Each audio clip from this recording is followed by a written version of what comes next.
Avatar Meherabad ki jai. Meher Prabhu Kana. So, good afternoon, everybody. I'm very happy to have the chance to speak to you about this book, Fortunate to Love Him. It was published by Shariar Press. They did an amazing job. And Khorshed asked me to do a book on her life back in 1997. Yes, 20 years ago.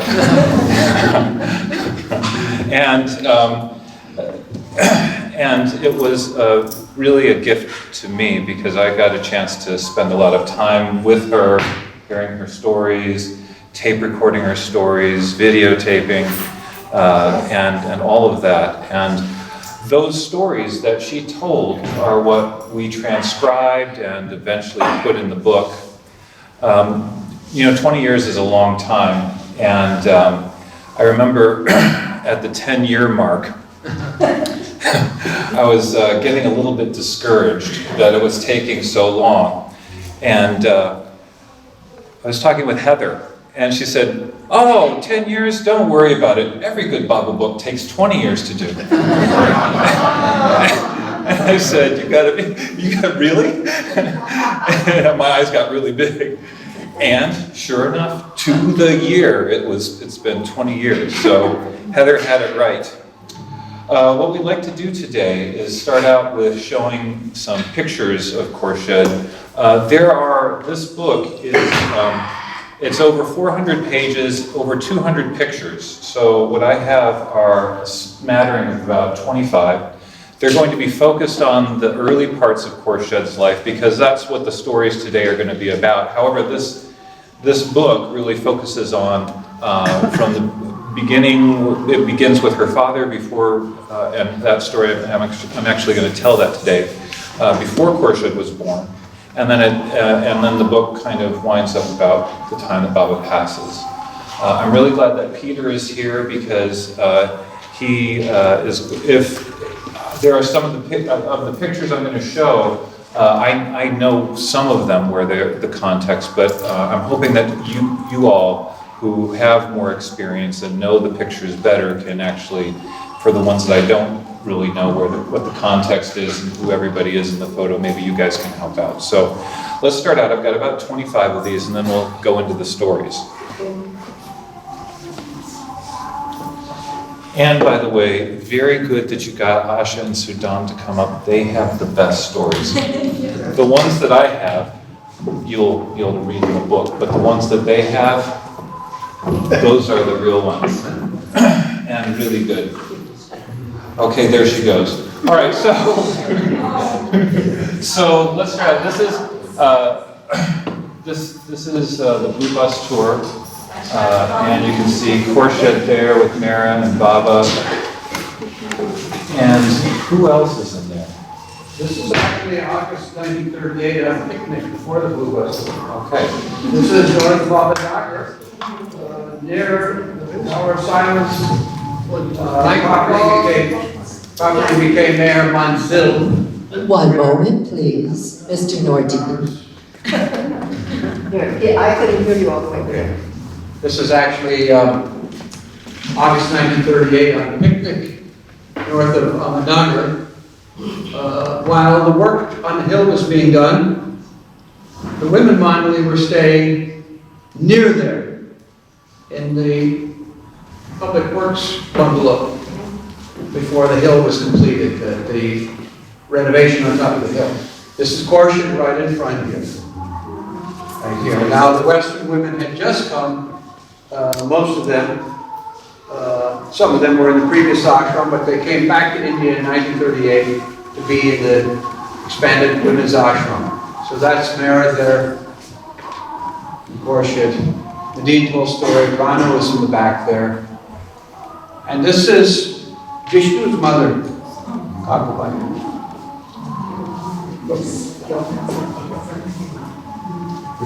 This is July 1936, on the hill, just about where the archive building is now. Peter.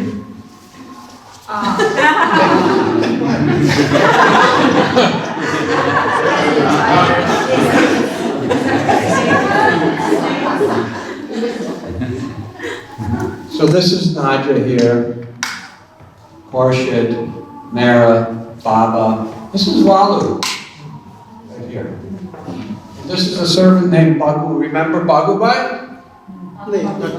Remember Bagubai? Bagubai used to come to the dress compound? I don't think I see. Asha, do you remember Bagubai? And she used to come to the trust compound. She lived in Arangal. That's her anyway. Servant. What was in Meherabad? Pardon? What was Bakubai in Meherabad? A different Bakubai in Meherabad. Yeah, she used to come on the bus to Meherabad. Maybe you met her there. Okay. This is 1937 December, I believe, when Katie started coming to stay in the ashram, and Baba used the excuse of having her drives. So she was the driver, so she would be taken. This is Khorshed, front and center, Naja, Mera. The youngest of the early, those three were the youngest of the early women disciples of Baba. This is now this is 1938. This is before the Reconstruction. But you can see that Mera is wearing this is the winter of 38. At that time, Rano and Norina had come back, Elizabeth. And this is standing just outside the East Room. Look at all the growth there at the time. It took many years to grow that much. Okay? You okay with this, David? You want to? No, I'm good. You're doing beautifully. This is. No, I don't think this is Mahameshwar. I think this is Bandadara. But I can't be sure. It might be Mahabaleshwar. No, it's outside Because, of, pardon? Is it? I think it's outside of Mumbai where he would take them. This is Bandadara. Yeah. It's a place near Nasik. Oh, near Nasa. But this, That's I think I can't be sure. No, this might be Panchgani. Panchgani. If this is, but it looks like a cooler weather picture, so I'm not. It's not a summer Panchgani picture. It might be monsoon time, but can't say. So that's Suna, isn't it? This is Khorshed's mother, And that's Khorshed. and this is Khorshed. Kitty.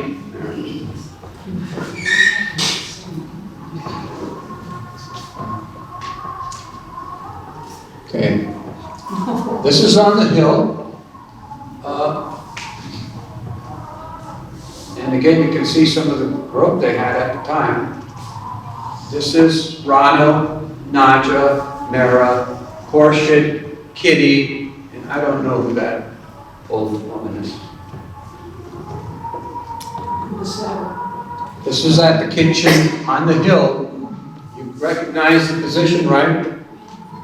This is Mera standing in the door of the kitchen, and that platform is still there. The cover over the top is different. You see this platform? This is the platform that's still there. This is taken from under the tin shed. This is the three of them. This is also that same period, early 38. Mani, Mera, Khorshed. For years, either one of them had to be with Mera wherever she was. This is a shot of Khorshed around the same time. The two of them. This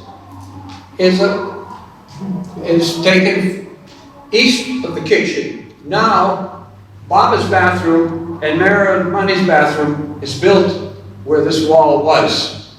But before this was those two bathrooms were built in 1938. This is where that wall was. And in the afternoons, they would sit in the shade here, Baba and the Gadi, and these women. Here again is the servant Baku. This is Naja, Sunamasi, her sister Gulmai, Adi's mother, Mera here, Khorshed, and Walu, one of the women Mandali who was from Arangal, who lived there on the hill also.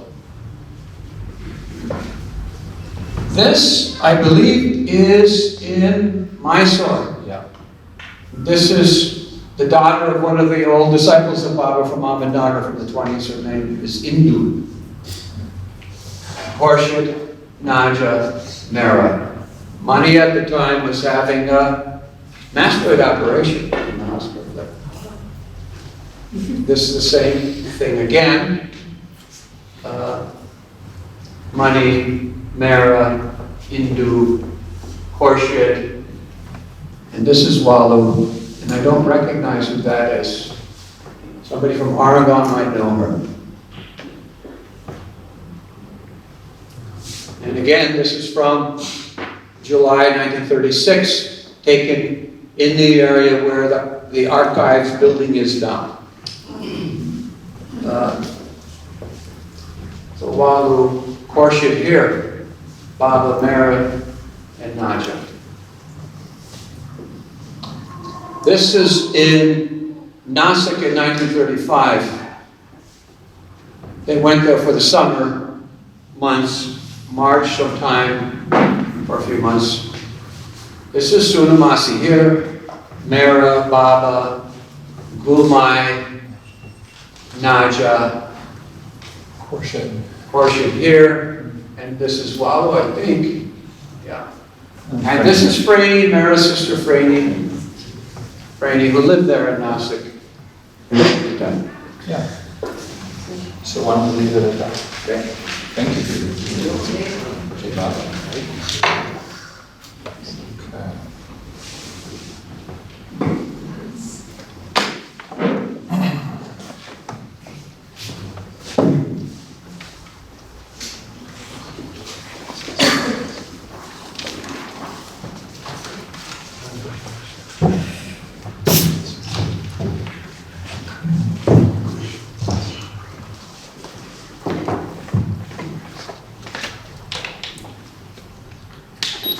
Okay, so what I'd like to do is start out by talking about Khorshed's family. Her father, Kaikushu, her mother, Sunamasi, and Khorshed, all three of them were very, very close to Baba. Kaikushu was a seeker through and through. He, as a young man, he always had this desire, this longing to find God and to spend time with the spiritual masters. However, unfortunately, his family circumstances didn't really allow that to be the case, to happen. His father died when he was young, and because Kaikushu, Khorshed's father, was the oldest of 4 children, he had to support the family from when he was a teenager. And fortunately, the family had a liquor shop that he ended up having to start running. And then early on, he had an arranged marriage to Suna, so he had his mother, his wife, and the 3 brothers and sisters that he had to support as well as himself. And he was working all the time. It was a very hard existence for him, and yet he always had that longing. But because of all the work that he had to do all the time, his friends noticed that he looked sad. He looked sad a lot because he wasn't really able to fulfill that deep heart desire. So one day, he had this Muslim friend who noticed that Kaikushu was not really being that happy, and so he said to Kaikushu, what is going on for you? You look so sad all the time. Is there some way I can help? Just tell me, and I'd be happy to do it. And of course, Kaikushu was a very private and strong person. So he really didn't share much of what was going on in his life. But one day he did. He decided to unburden himself with some of the family troubles. And his Muslim friend said, oh, well, if you were interested in getting money to be able to support your family and you have this spiritual longing, I have something that can help. You see, Kaikushu was trying to solve his problems by his financial problems, which was causing him to work all the time, he had an investment strategy, shall we say. Kaikushu used to bet on the horses. So he used to buy ticket after ticket after ticket, trying to win some money so that he could support the family, but alas, he never won. And Suna, his wife, kept on saying, Kaikushu, why do you spend the money on these tickets? He said, no, I have to do it. I need to win the lottery so I can support everybody and so I can go and visit the masters, which was his true longing. So the Muslim friend enters the scene and says, well, if getting money and spirituality is what you'd like, I have a way. It's a very hard way, but if you do it, if you're strong mentally and you can do it, you will get everything that you would like. What was that way? Well, it was called, and please correct me on the pronunciation, the Chila Nashini. And what that is that's where you go into a room and you draw a circle and you step into that circle and you don't come out for 40 days. You cannot sleep. You cannot eat. You can drink milk or water, but for 40 days and 40 nights you have to stay awake. And the friend told him, once you go into the circle, you cannot come out. You can repeat God's name, and I have some prayers that I will share with you about what you can say. But this is a very difficult way for you to get what you want. Visions will go, fierce and horrifying visions will come after you. You will feel attacked. But you cannot leave. And if you do, you'll get whatever your heart desires. So Kaikushu said, I will do it. And he went home that very same day. He told his wife Suna that he was going to do it. He was going to go into the circle, and he said, don't disturb me. He went into a room, drew a circle, and he went in. And it was true, everything that his friend told him. Apparitions came to him, visions, snakes, lions, wild animals, ferocious dreams, very scary dreams, but he stayed because that is the character of that man. Very strong-minded, very, very strong. And he made it through 38 days in that circle. But on the 39th day, as Khorshed said, he took a little nap. And when he took the nap, when he fell asleep, he had a vision. And what was that vision? Well, what he saw was Lakshmi Devi, the Hindu goddess of wealth, decked out in beautiful attire, and she was coming toward him. And in her hand, she had a little baby, and she was offering it to Kaikushu. And Kaikushu said, a baby? No, I don't want a baby. She said, well, what do you want? She said, I want to earn money so that I can support my family. I want spirituality. I want God. She said, he said, I want to win the lottery. She said, this is the lottery. He said, what? She said, everything that you want, money, spirituality, it will be given to you through her. So Kaikushu thought this over. Baby. But the goddess is offering this to me. She's telling me I'll be able to get all of these things. And she's a goddess after all. Decided. Cell phone's off. Why would you got a cell phone on site? It's okay, just leave it alone. You have a cell phone? Does everyone turn it You off? just got a message. Sorry. So I can project. Anyway. No, just turn off your cell phone. Hi.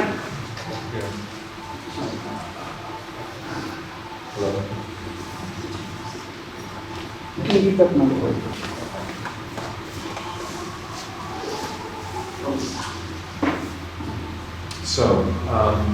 So he decided, well, that she's a goddess after all, so he decided to take the baby. So he reached out his hands to take the baby, and as he did, his arms from his hands to his elbows turned to silver. And he took the baby. And when he took the baby, he noticed how how beautiful she was, how active she was. He was enchanted by her loveliness. And he said to the goddess, "What shall we call her?" And the goddess said, "Khorshed Banu." And he loved the baby. And the goddess told him, "Now treat her well. Give her every comfort. Do not give her every comfort, everything she asks for. Do not scold her. Do not treat her kindly in every way. And everything that you want, you will get through her." And then the vision ended. Well, at that point, and Kaikushu woke up. Well, what his reaction was, of course it was an amazing dream, but his reaction was, "Oh my God, what have I done? I decided to take a baby, and I just spent 38 days in the circle, and I've lost my chance to get what I wanted." He was upset.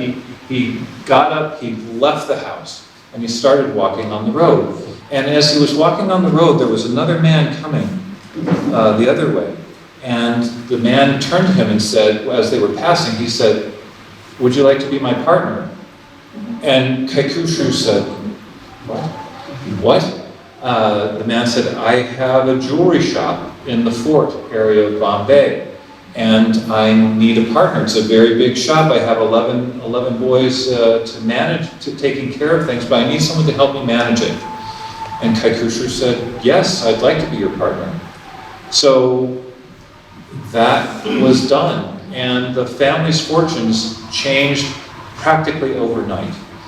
Jeweler is a good living, especially in Bombay, and and Kaikushu found that he had a real flair for designing jewelry. So he not only was able to manage, but he was also designing some of the the jewelry. And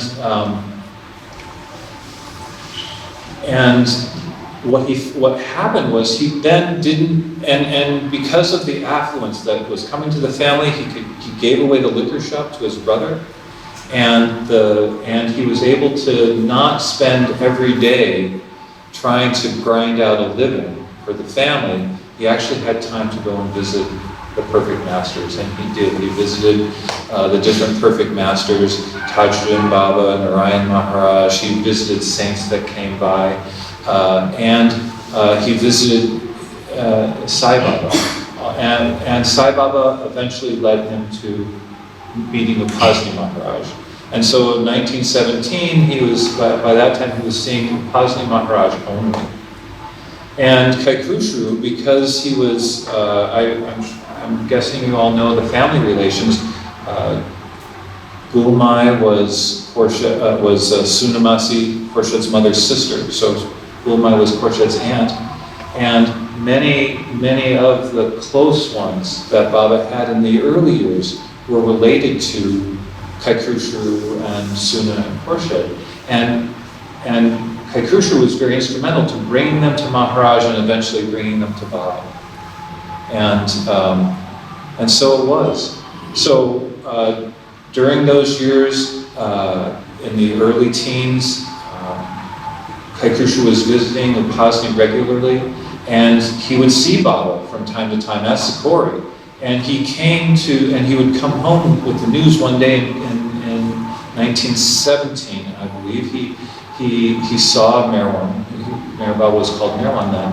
He saw Merwan at Sikori, and he came home and he told his wife, Suna, guess, you'll never guess what happened in Sikori. I saw this Maharaj's newest disciple. He's a Persian boy, and he is incredibly handsome and incredibly devout to Maharaj.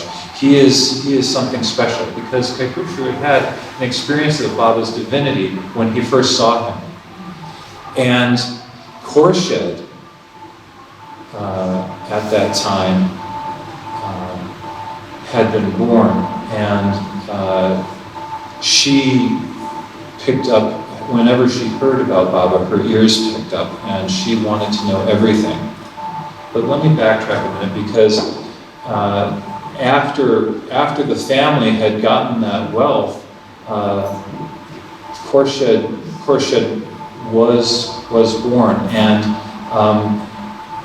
they had a couple of, actually Suna had one child. His name was Erich, and he had passed away, and this had complicated this had made the family situation even more difficult. And in 1910, in May, Khorshed was born, and to them, and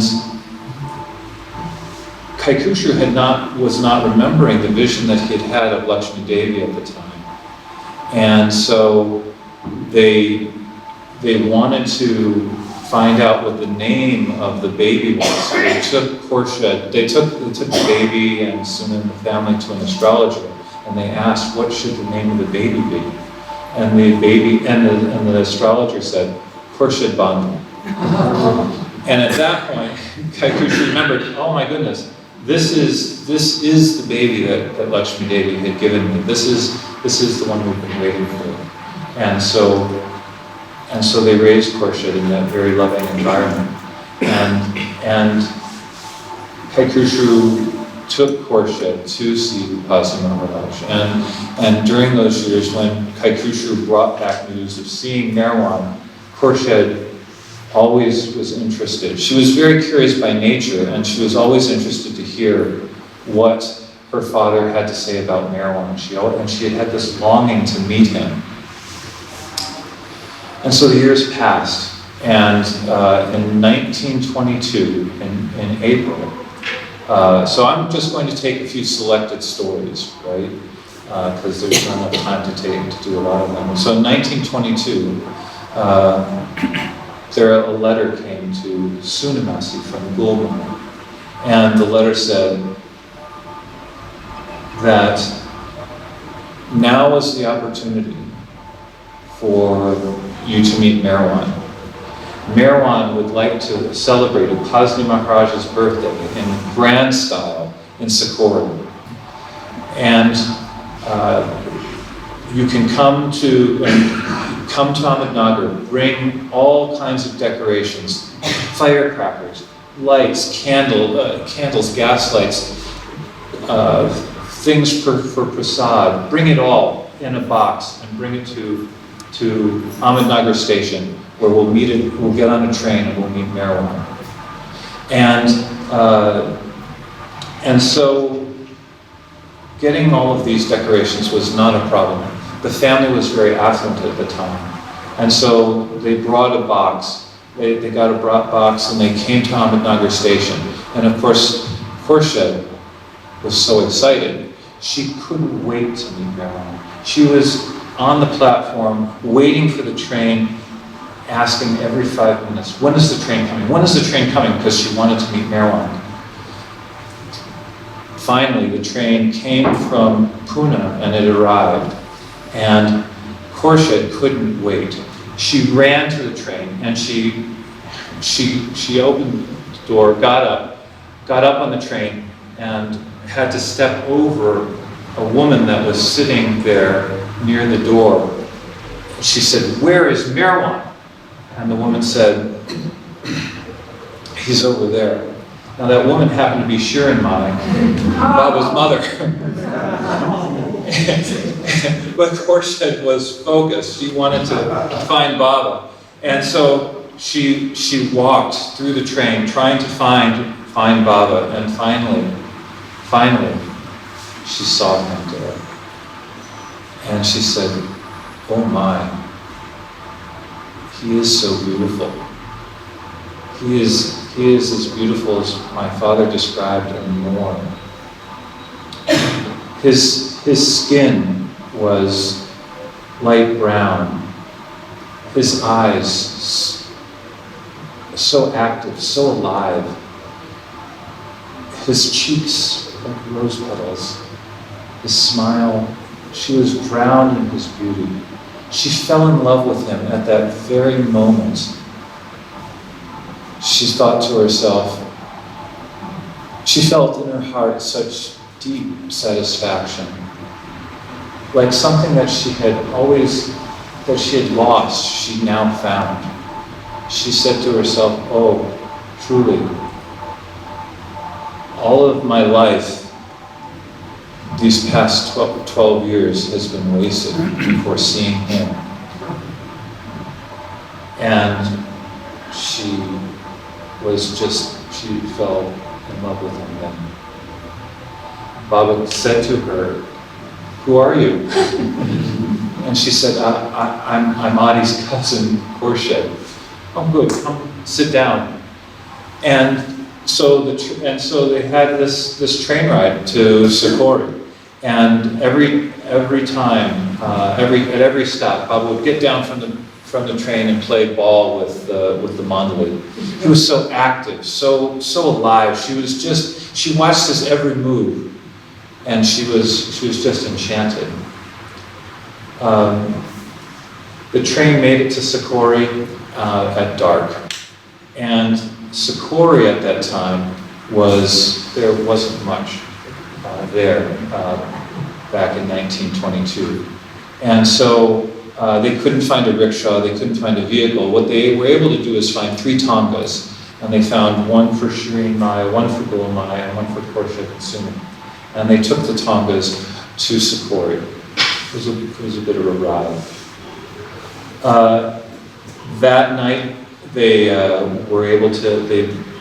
were shown a room in Sikori where all of the party was asked to sleep. Baba slept by the doorway with Adi on one side and Mustachi on the other. And Saroj, who was also there, said, as they were bedding down and getting slept, Saroj said to Baba, Meherabad, Khorshed sings very well. And Baba said to Khorshed, "Oh, Khorshed, come along and sing a song." Now, Khorshed that day had been such a big day for her. She was really tired, and she was also very shy. So although she'd been invited to sing, she couldn't. She just put her head down and went to sleep. But years later, I have to tell you that when she told the story, she always felt that she regretted not having sung for Baba that time, which I found amazing after such a life with him. This was when Upasani's birthday was celebrated in grand style. So they decked out the entire area of Sikori. There were several buildings there, and they made it all festive. Baba with a lot of coaxing. I don't know if you've seen pictures of Upasani. He usually wears a gunny sack. Well, Baba that day, through a lot of coaxing, was able to get Upasani to wear an actual clean white dhoti and a pink turban and new sandals, which was a big deal. I want to focus on the 4th day because the 4th day was very significant. They had celebrations those days. They had sung songs to Maharaj. They had garlanded him profusely. But on that 4th day, they got up for arti at 4 a.m. Now, the day before, Upasani had asked Suna, Gulmai, and Shireen to make baskets full of bhaja. But, those are the chickpea flour and fried, and sometimes they're given as prasad. But the unique instruction that Maharaj had given was to have them add neem leaves from the tree that Baba and Maharaj sat under all the time when they were working together. So they did this. So they mixed the neem leaves into the bhaja, and the neem leaves are quite bitter. So anyway, 4 a.m. everybody got up for arti, and they went into Maharaj's hut, and they said the prayers. After that, they sang bhajans to Maharaj, and then they had a parade where they took Baba's picture all around Sikori. Maharaj brought them all back to his hut and gave them the prasad from the baskets that had been made, the bhaja that had been made.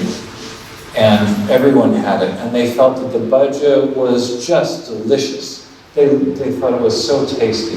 And Maharaj said, well, how do you like the bhaja?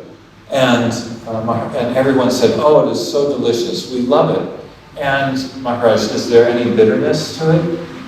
And they said, not at all, not a bit of bitterness. And Maharaj said, well, that's because I gave it to you. Nimlis usually make the food very bitter. People use them for medicine, but not for food.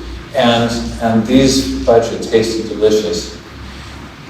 Now, everyone was in the hut, but Meherwan was not. And Khorshed was wondering, where is Meherwan? Where is Meherwan? And Meherwan entered into Maharaj's hut. He walked in and he came and he bowed so humbly to Maharaj and put his head on Maharaj's hand. And Khorshed, seeing him, said, oh, clearly Maharaj chose the right disciple. He's not like any of us. He is special, he's different. Then Maharaj started talking, and what did he have to say? He started out by saying, I have something very important to tell you. Meherwan is the avatar, like Ram and Krishna. Everything that I have, I've given to him. I've given him my spiritual key, my power. I've given everything to Meherwan. Follow him. You should not, if you want anything, do not come to me anymore. Go to Meherwan. Follow him. Hold on to his daman with both hands, not just one hand, because if you hold on to it with only one hand, it might slip. Hold on to it with two hands. Later on, I may say that Meherwan is not spiritual, that he does not, I have not given him anything.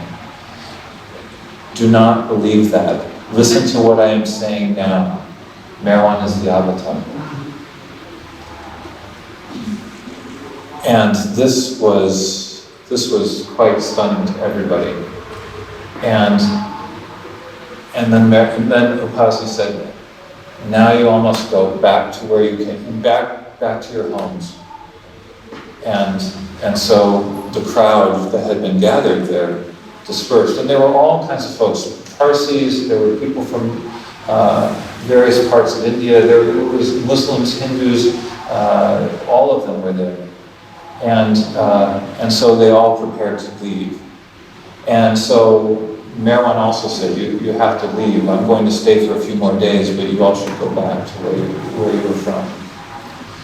And so people said goodbye.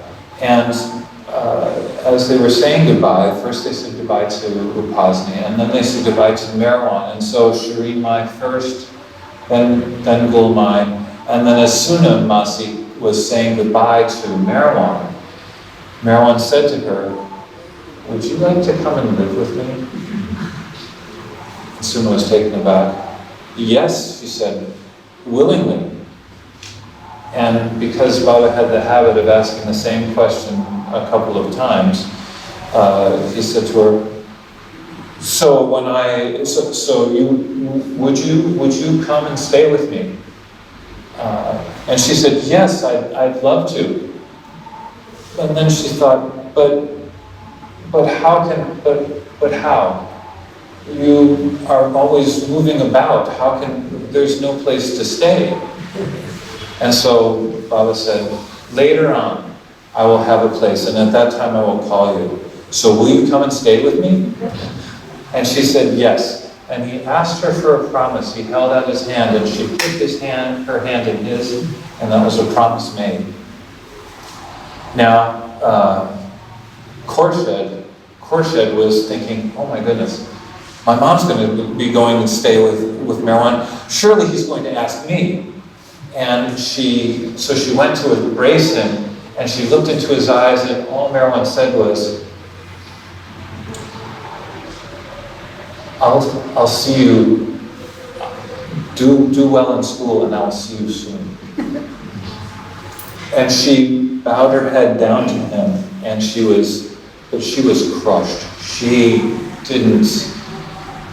so much longed to be with him that this was a very difficult thing for her to take. So as she left, she started to cry. Now fortunately, Bulma was there, and Bulma said to her, "Khorshed, why are you crying?" And Khorshed said, "Oh, because Baba had asked my mother to stay with him, but not me." And Bulma said, "When your mother goes to stay with him, you will go also, so why cry? Don't."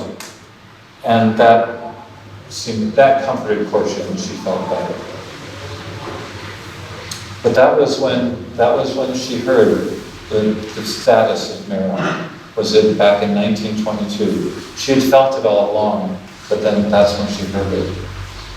Now, the family went back to Mumbai at that time, and Baba went to Pune, and he went back to Mumbai too by foot journey, and that's when he established Mandali Meme. Now, Mandali Meme was a wonderful time for Khorshed. Baba had given the whole family instructions to come to be. They didn't stay in the ashram. They lived about 10 minutes nearby. Their house was 10 minutes away by foot. And Baba had given Kaikushu the instruction to come to Mandali Meme every morning and every evening for Arti at 7. And Kaikushu gladly did that. For Suna, he gave the instruction that she could come any time of day that she wanted to visit him at Mandali Meme. And in fact, Baba visited the family home many times as well. Now for Khorshed, he told her, well, you can come to Mandali Meme every day after school. And she was delighted to be able to do so. So this was a time when the connection with Khorshed's family was really cemented and deepened. And there are a lot of stories about Khorshed's time with Baba in Mandali Meme, and a lot of them revolve around food, quite honestly. A number of them. A number of the stories she told, I'm not sure why, but Khorshed was a very difficult eater, it turned out. In fact, she was quite strong-willed, for those of you who knew her, she was quite strong-willed. And so Khorshed, as a young girl, she would only eat one boiled egg. That's all she wanted to eat. And because extended family, right, the aunts and uncles were living in the same compound that she was in, she always had lots of aunties ready to correct her and ready to focus on, Khorshed, you should eat your food. So no matter what they served, Khorshed didn't want to have it. All she wanted was the one boiled egg. And really,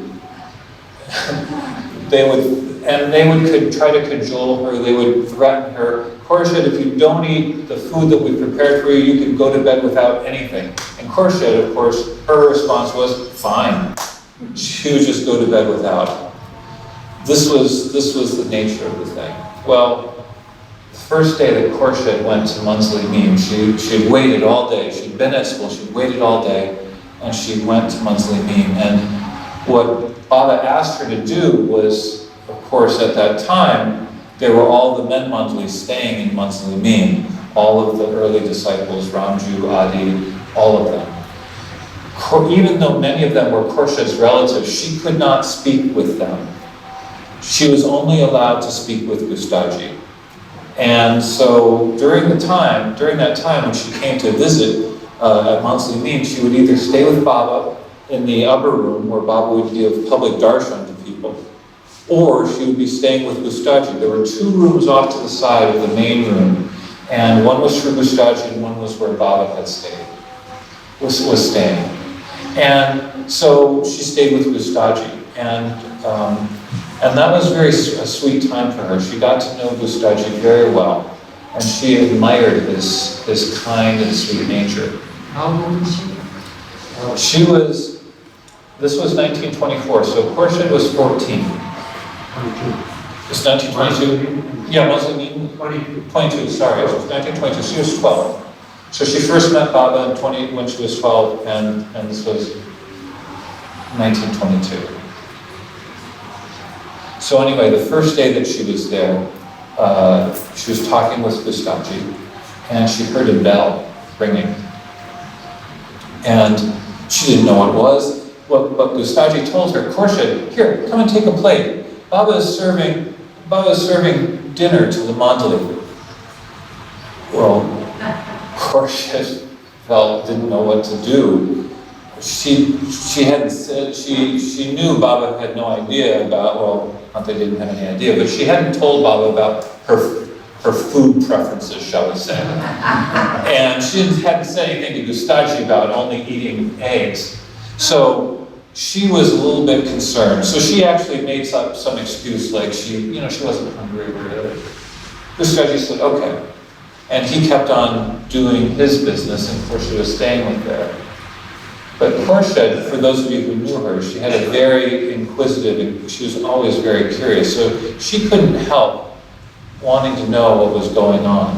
So she peeked out around the door, and what did she see? She saw all the Mandali lined up, and she saw Baba sitting and serving the Mandali food with his very own hands.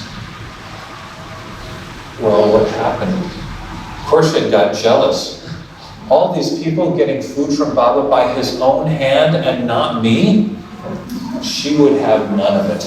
She went to Gustaji, give me that plate. And she walked outside and she went and stood in line. Well, as she was standing in line, she was looking ahead to see what was going on, and Baba was taking scoopfuls and putting them on the plates.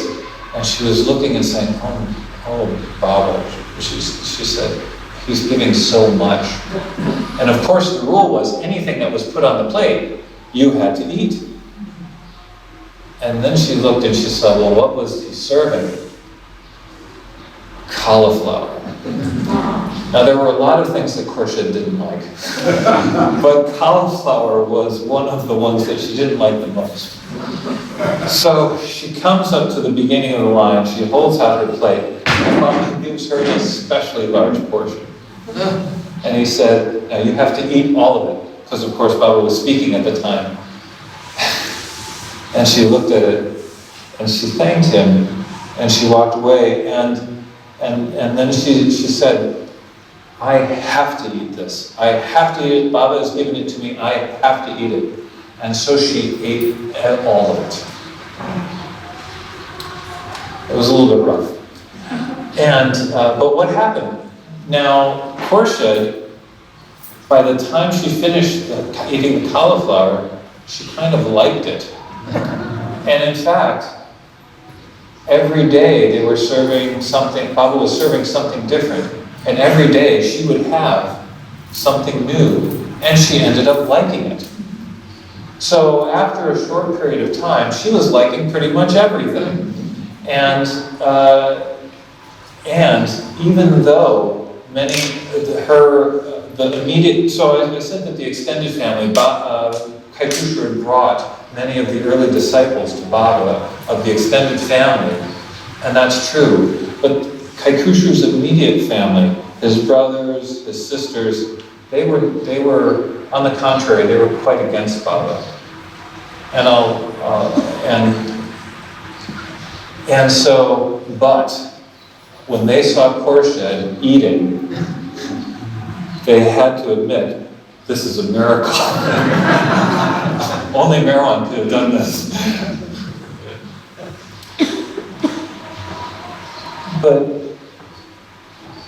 And by the way, Asha, I see like khichdi the best because Baba would ask her mother. you want so the khichdi story, you want to? You tell us about it. Okay, so I'll tell one other food story. And one of the things that Baba would do, he would go into seclusion. He would fast. Actually, he would fast while he was at monthly meeting. He would go to fast, and when he broke his fast, he would like to have khichdi. So what he would do regularly when he would have these fasts is he would ask Suna to make khichdi for him. And he gave her special instructions on how to prepare the khichdi. And she would have to take a bath, and there were certain spices that she could add and all of that. But she would prepare it very lovingly. And Baba would tell her when he was coming out of the fast. And Suna, because of how much she loved Baba, she would start her preparations and finish the khichdi and get it over to monthly meal, so that in times that it would be piping hot when Baba would get it. And on one day, it must have been a Saturday because Khorshed was home. She took the pot of khichdi, piping hot to Baba, and just in time, Baba came out of his fast, and she was right there with the khichdi ready for him. And Baba was very pleased with her because she made it with such love. And he unwrapped the khichdi. It was in a pot. He unwrapped it, and he scooped out a portion and had it. And then he said, "That's enough. I'm done." Suna was shocked. I mean, you've been fasting for weeks. Really, this is all you want? She was thinking. But she asked, "Baba, wouldn't you like some more?" He said, No, take it back. "But Baba, you can keep it for the monthly. Wouldn't you like to have it for the monthly? Maybe they would like it." No, take it back home." So this was what he asked her to do, so she did. She wrapped it up and took it back home. And Khorshed, of course, was waiting for her at the door. Because every time there was something involving Baba, Khorshed wanted to know.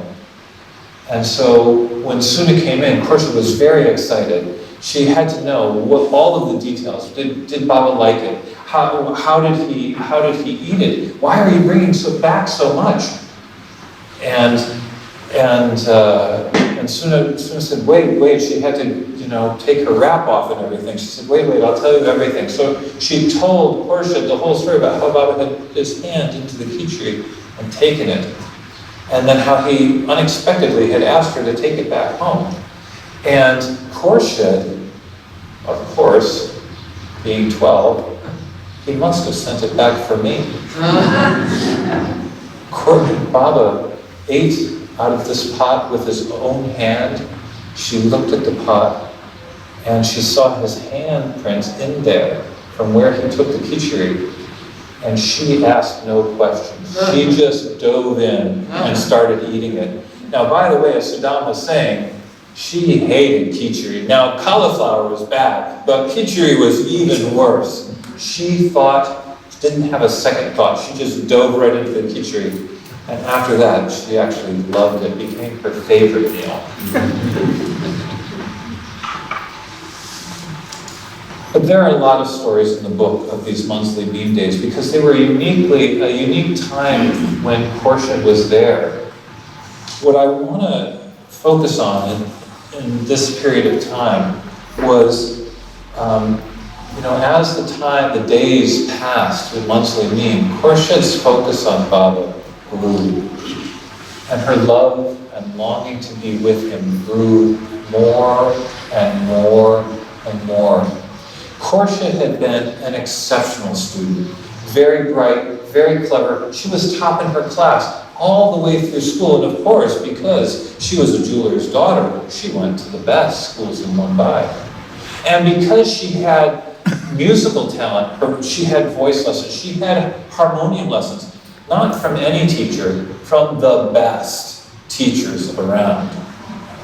But as her time and connection with Baba developed, she had less and less interest in being in school. And in fact, because Baba would come to the house sometimes at 2 o'clock, sometimes at 3 o'clock, and Khorshed finished her school at 3:30 and was at monthly beam at 4. because she missed the opportunity to be with Baba, she started not wanting to go to school. And in fact, she started getting ill. She would have headaches. She would feel nauseous. Sometimes she'd even vomit because of that longing to be with him, and that separation was causing her. Sometimes, when she was really feeling ill, she would just, instead of going to school, she'd go over to Mandali and Baba would feed her weak tea and have her sleep there. During this time, Khorshed wrote a poem, and I'd like to read it to you. The title is called Po Po Ma'awe, and it's translated, Comes Every Moment. Meherabad's remembrance comes upon me every moment. Meherabad's remembrance comes upon me every moment. Comes upon me every second, every moment. Meherabad's remembrance. Enthusiasm leaps in my heart on taking his name. Enthusiasm leaps in my heart on taking his name. I am offering my body, my mind, and my wealth at your feet. Meherabad's remembrance comes upon me every moment. This religious school of thought of Yezdan, God, is great. Take his name continually and with attention. So she was just 12, and when she met Mera, she shared that poem with her, and Mera liked it very much. It pleased Mera quite a bit. But that's the kind of longing that was developing in Khorshed, that sincere desire to be with him. And that's how it was in those days.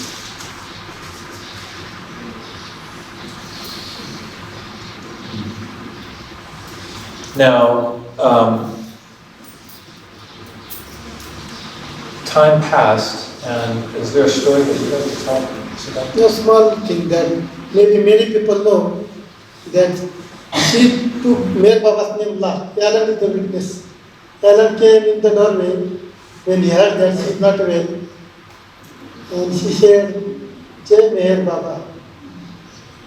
That is the last word she said. Also, interesting story, that she ate the mango that was sent from Meherabad. That tree was planted by Baba, and they used to send one mango each. And so we got our share. Asha got one mango, I had one, Mera Darshana. And because to make it easy for Khorshed to eat, Asha cut her mango in 2 pieces. But she thought, why did you cut my mango? I wanted whole mango. So then Asha gave another mango to her, and that was the last thing she ate. After that, before that, she used to tell Rustam that I loved to eat. She was very fond of eating all different things, and so he would try to eat good things. But she used to say, no, I have no money. I lost my interest in eating good food. Anyway, that was the memory. Also, she had a fight with, like 4 days before, with Meru. Meru came to visit her, and actually very funny story, because she had cataract and she couldn't see. One day Rustam said, you can see? Yes, I can see. And then Rustam said, show me where is my hand. She would go, here. Then she would go, no, here. So that said that she couldn't see anything. So Meru said, why don't you get your cataract removed? She said, no, I don't want. So they had a little argument about it. Finally, Meru said, we will force you and take you forcefully to the doctor and get the cataract operation done. But Khorshed was still Khorshed or say. She said, this I have seen Meherabad, now there is nothing to see. So I don't care for the operation. I guess many people know this story. Anyway, I did not. Maybe somebody, It's the same day for going to coma. that is the day, That same one. same day that she went into coma. Meru went to dentist and after she come back, she was in Khorshed Irani. I think Ian was also there. And it's it should be done now. Okay. And I come on.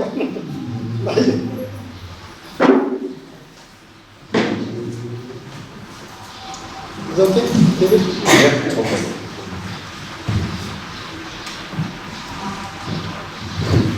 Looks like we jumped from the Yeah, that's, years to the end of Khorshed's life. I- Maybe David had other stories in mind.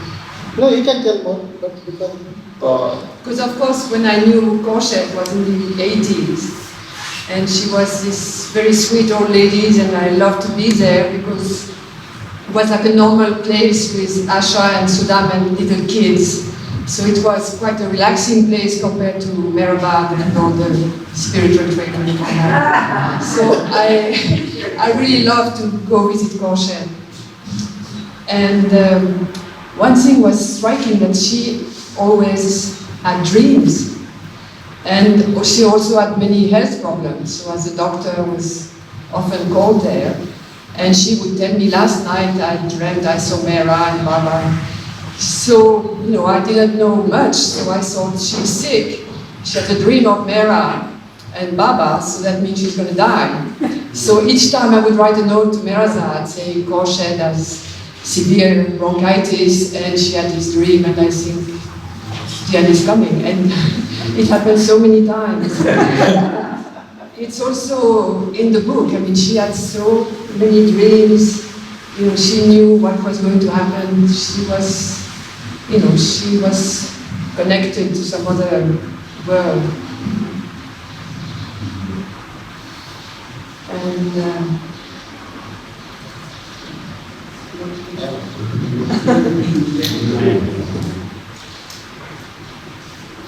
so yeah, we did jump quite a bit. What I'd like to, I'm looking at the time, and given, what I'd like to do is close with actually the first story that I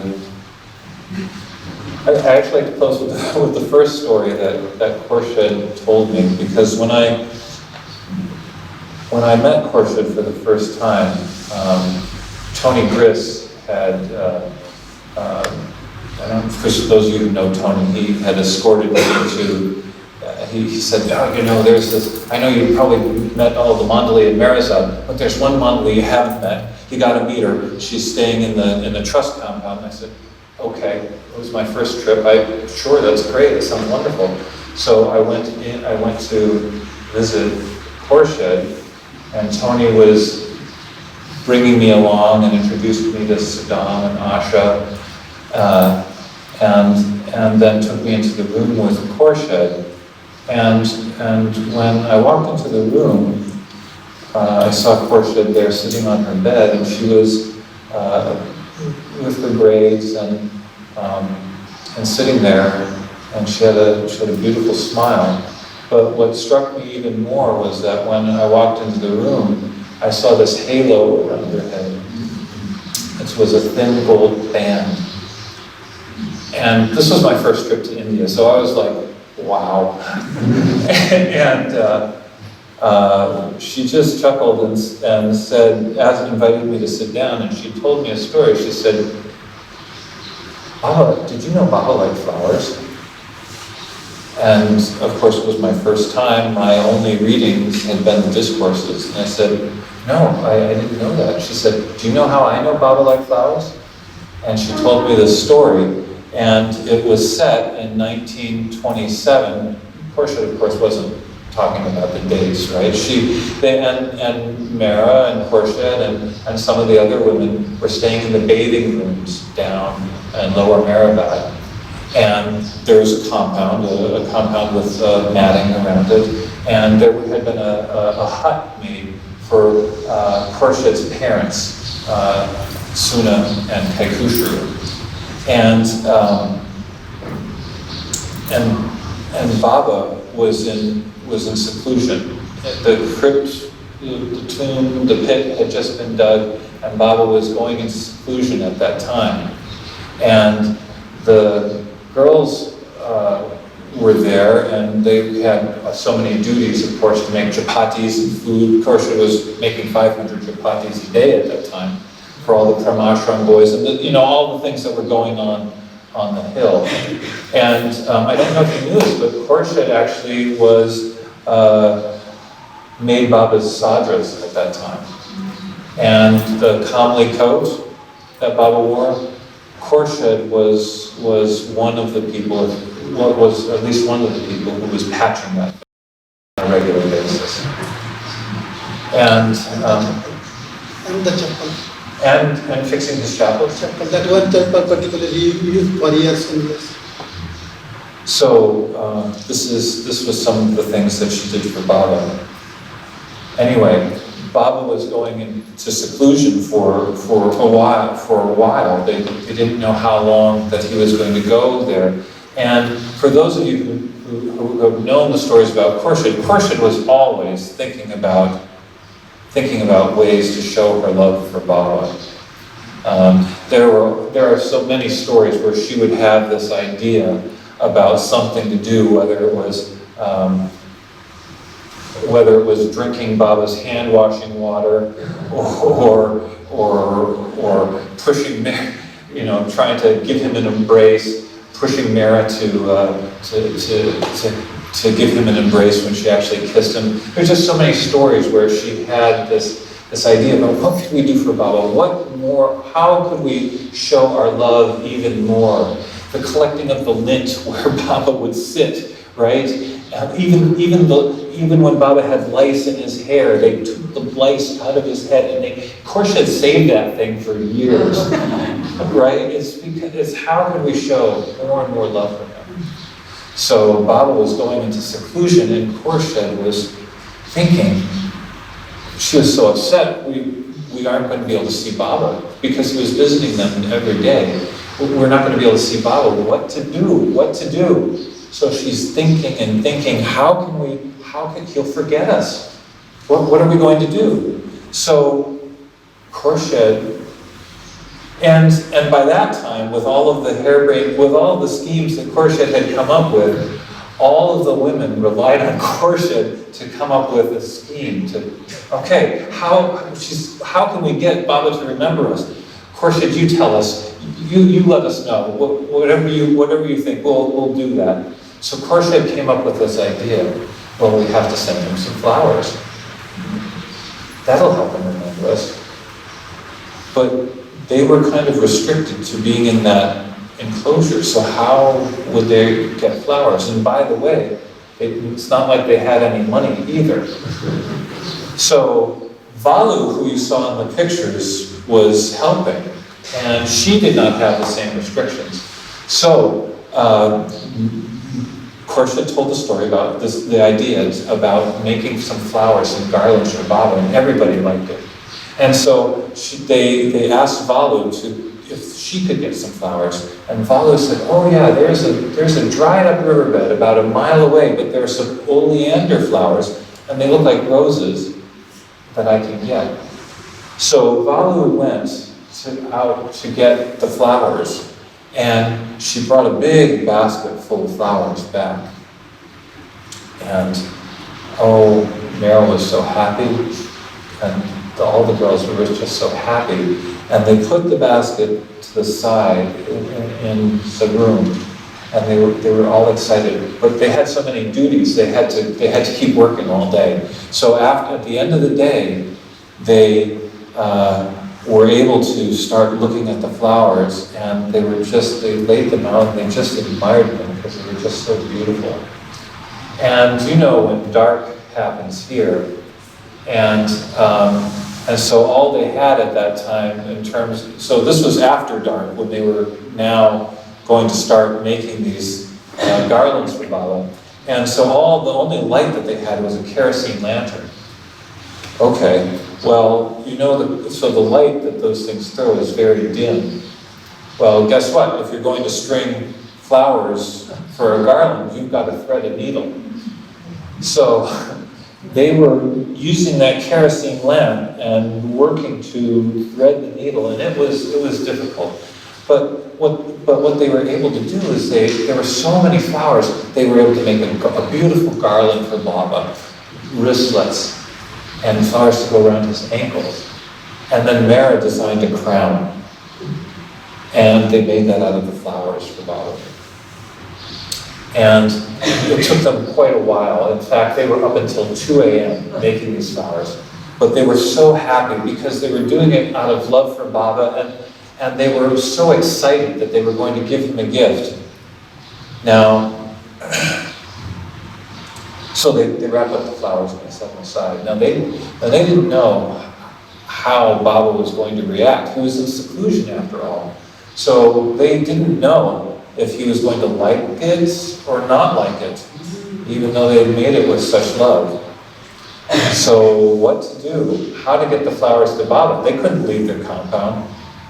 But at that time, the only person that could visit Baba was Khorshed's father, Kaikushu. He came to see Baba every day at 7 a.m. So Khorshed had an idea. She decided to, what she did was she went over and talked to her father, and she had an idea. She knew Baba, what he was like, and that he was very curious by nature.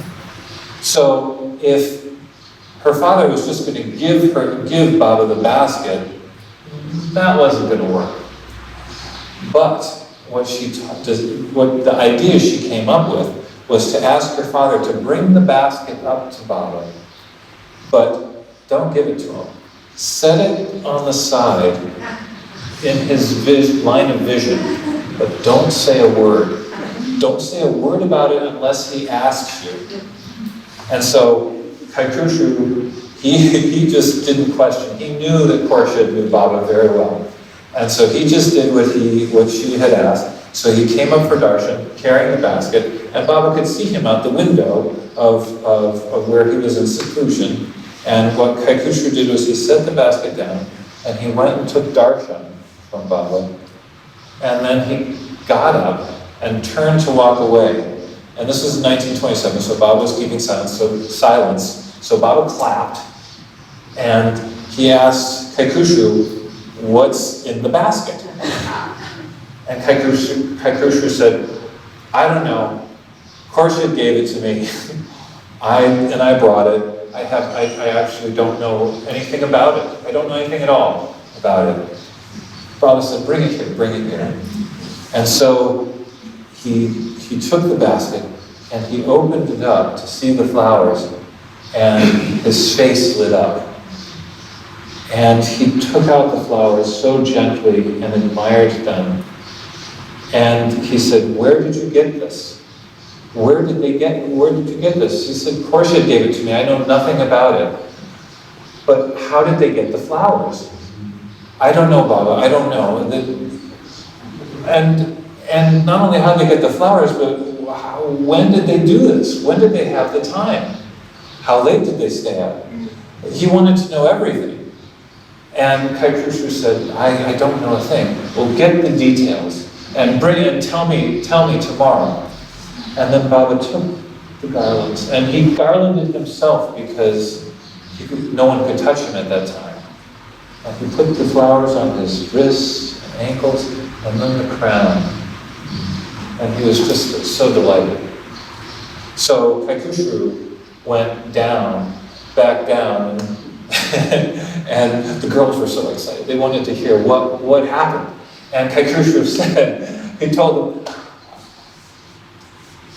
he wants to know everything. He wants to know, how did you make it? When did you make it? What time did you go to bed? Tell me all the details. And so the girls were so delighted to be able to share, and they told him everything. And when he went back up the next day, he shared, Baba was just waiting to hear, and he shared it all with Baba, and Baba was happy with everything about getting the flowers from the riverbed and sewing the needle. He was just delighted with everything and the effort that they'd gone to. He was delighted with everything until Kaikushu told them that they'd stayed up until 2 a.m. And he said, no, well, in science, no, that's not good. You tell them they have to keep in good health, they can stay up till midnight, maybe 12:30 at the latest, but that's it. And so Kaikushu brought that message down. They were happy to hear anything from Baba. And that started a chain where where the girls would send a message up to Baba every day, and Baba would send messages back to them. And that made the seclusion bearable for them. Even though they longed to be with him, they still had that connection that was so important. So did we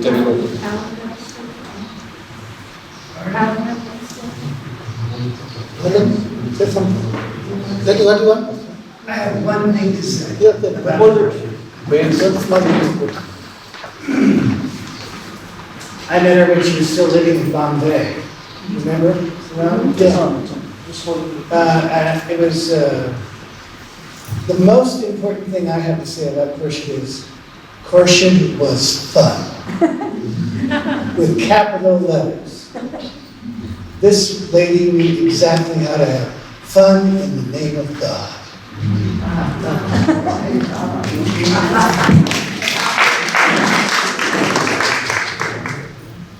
She was so full of spirit. We saw her sitting in one chair for 20 years, and she is always in good mood, in good spirit. Yeah. That is the amazing thing. We have to see the difference. Even that last day when she said her Meherabad to me, Say Jai Meherabad. there was brightness. She was very bright. That is the last one. One time Rhoda Dubash came and she came to visit her, and then they naturally talked that how are you?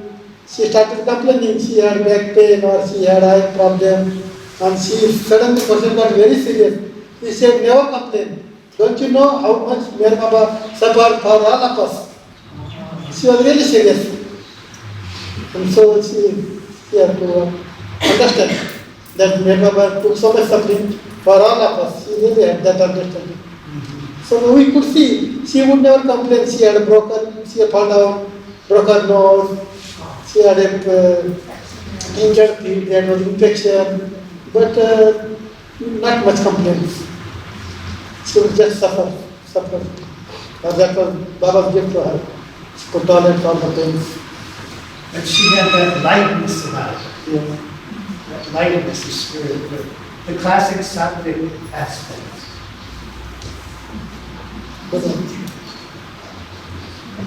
I have a couple more things to say. One of the things that was, there are a number of stories about Khorshed and Mera, and Baba had said to Khorshed and Mera that in this life, Mera was like his Radha. And he said to Khorshed, and you are like Chandrika, Chandrika was Radha's best friend. And so Khorshed was also Mera's best friend. And Baba said that Khorshed's love for him and Mera was so unique, and Khorshed was never jealous of Mera and her connection with Baba. She was so close, and she loved Mera so, and that's something that's important to know about her. Another thing I'll say is that many of you know Rustam Falahati. He's the fellow who wrote The Real Treasures. So Rustam told me, I had asked Rustam to possibly write a foreword for the book, and he gracefully declined due to health reasons. But one of the things he said that he wanted people to know is that during the many years that he was in the trust office, he would ask Bauji questions. He had a lot of time with Bauji, and he would ask Bauji questions. And so one of the questions that he asked was, Bauji, all of the Mandali are matchless in one quality. In one quality. They have that quality and are uncomplicated. No one can compare to them. And Bauji said, yes, that's right. And so Rustam said, who among the Mandali could bear suffering without complaint? Who had this capability to endure suffering without hesitation? Bauji said, Khorshed. And Rustam was surprised, so he asked Bauji that same question another day, but he put it in a different way. And Bauji, without hesitation, said, Khorshed alone. I thought that was significant. So I'm trying to hit all the bases: fun, love, and trouble. So that's the trouble part, yes. You promised that Asha had some sweet things to say about her last, before she passed away. Asha, would you like to say? We couldn't hear that question. She was saying that Asha had some things to share about Khorshed before she passed. You said she had some really special things to share. Well, I think she shared those. Oh, did I miss that?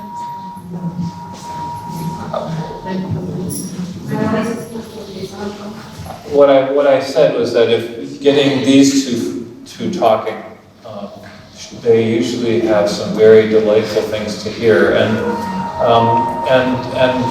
certainly about Khorshed's passing. The last time we talked about Khorshed, they said lots of things. So whatever you guys would like to share.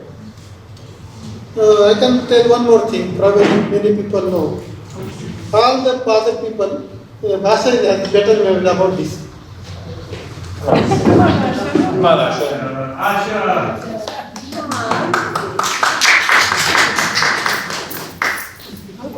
That how much Mera respect Khorshed.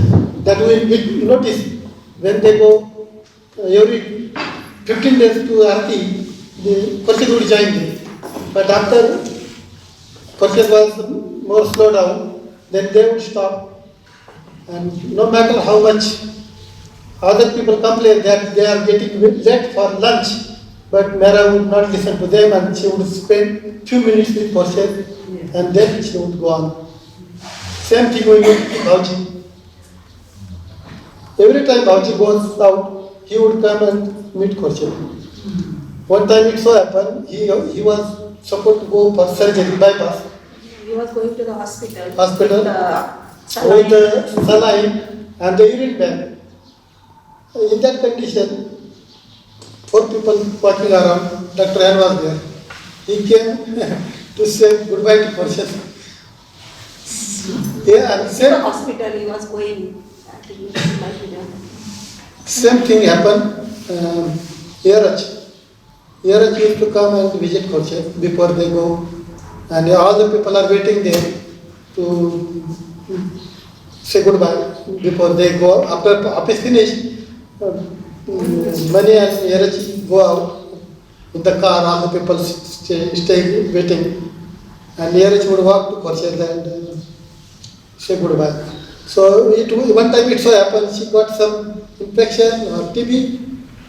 I don't know what was that. Nothing happened. It was bronchitis. Bronchitis she had, and then the doctor advised people should not go close to her.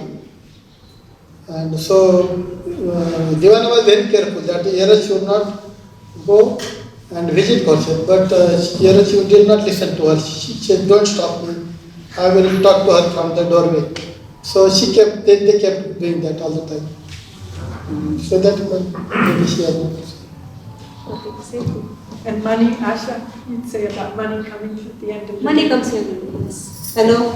Yes, money comes every day to see Khorshed, up till Monday to Thursday. Especially after marriage of her body, money makes sure that she spends more and more time with Khorshed. Yes, and I come. Take everything.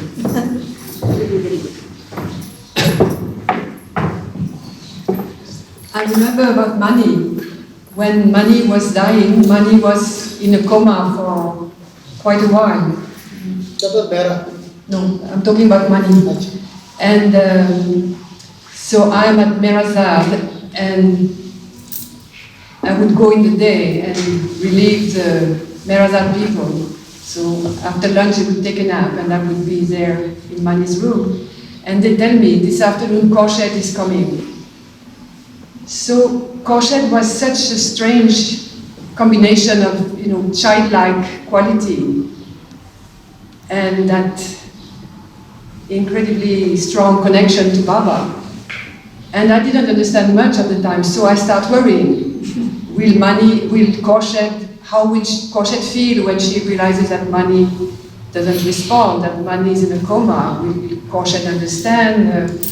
I have to be ready for Khorshed to be very upset, to break down. And finally Khorshed comes. And she was short, so she had a limp because she had broken her hip. And she catches Mani's hand and she starts talking to Mani. And she understands that Mani is not going to reply. And I was just in awe because she said, Mani, I love you very much. Mani, everybody loves you very much. Mani, Baba loves you very much.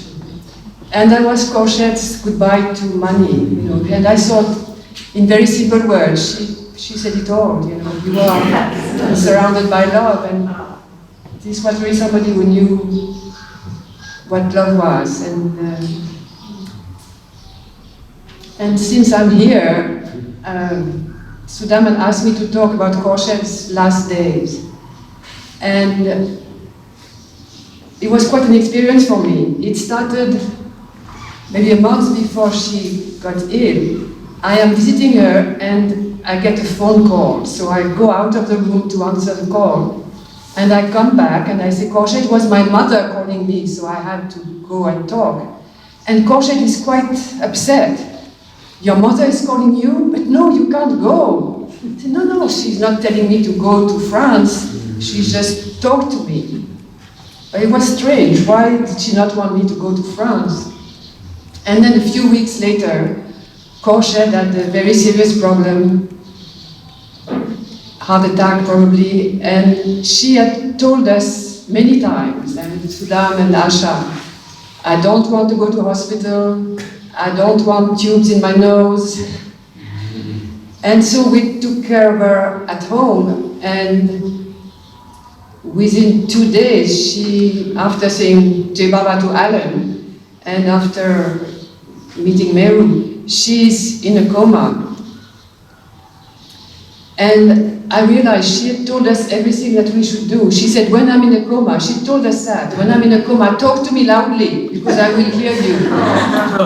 Actually, before that, she used to ask Mani, what happens when a person go to coma? And Mani said, they feel it. So that was comforting for her. And during the coma for 2 days or 3 days, 2 days. I mean, everybody who had a connection with her got a chance to come and see her. And one time, one of Sudam's brothers asked me, can I sing? And I said, sure, you can sing. And you know how it is here, from under the bed comes the harmonium, and out of the corners come half a dozen people, and suddenly there is a big concert, loud, in Khorshed's room, and I thought that's exactly what she wanted. She told us, talk to me loudly, and here they were singing to her loudly. And I realized she had known she was going to die. She knew it was coming, she had arranged everything, she had given you the instructions before. And she was not afraid at all. She told Rustam, go quietly and tell the priest, when I die, priest should come and sit outside and save the prayer quietly. She arranged everything for herself. And it was really maybe at these few days I was there with Asha and Sudan taking care of her, that I realized what a special person she was. You know, everything, the timing was just perfect. The people who had connection with her were there. I remember some Babaloga from Bombay, Kishore Mistry, was in Pune. So he told me, I'm so glad I was in Pune because I could come to the cremation. She passed away in the morning and she was cremated in the afternoon. He said, if I had been in Bombay, I could never have managed to come in time. After the cremation, somebody was going straight to the airport to fly back to America. I mean, it was amazing how everything was just right. That Bob Underwood was there, and she asked him, when are you coming next year? So he mentioned particular month. She said, don't come in August. And actually, because to another word, he came only for 4 days. And he spent all the 4 days there, sitting there. And then he went back. So she got arranged. Last touching story, small story. When Mera was very low, she would sometimes conscious, sometimes unconscious. And we visited her 1 day before also. And then 2 days before. Then again we decided to go and visit. So when we reached Meherabad, somebody said, Haidar actually, said she is now not, she's sleepy, she is not responding because Pune family came, Jangu and Gulnar, and they could not talk to her. Still, Haidar encouraged Khorshed and took her to Mera. And Haidar, she very loudly shouted that Mera, Mera, Khorshed is here. She tried her best. And Mera slowly opened her eyes. And Khorshed sat by her bed, sang a couple of songs. All the time, Mera holding, Khorshed both holding each other's hands. And when Khorshed started getting up, she said, Mera, I am going. And she would hold her hands more tightly. So that was a very touching story. That shows how much they had love for each other.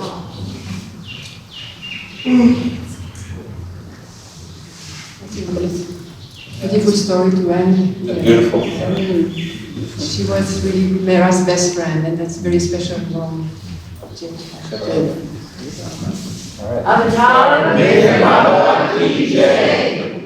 Thank you so much.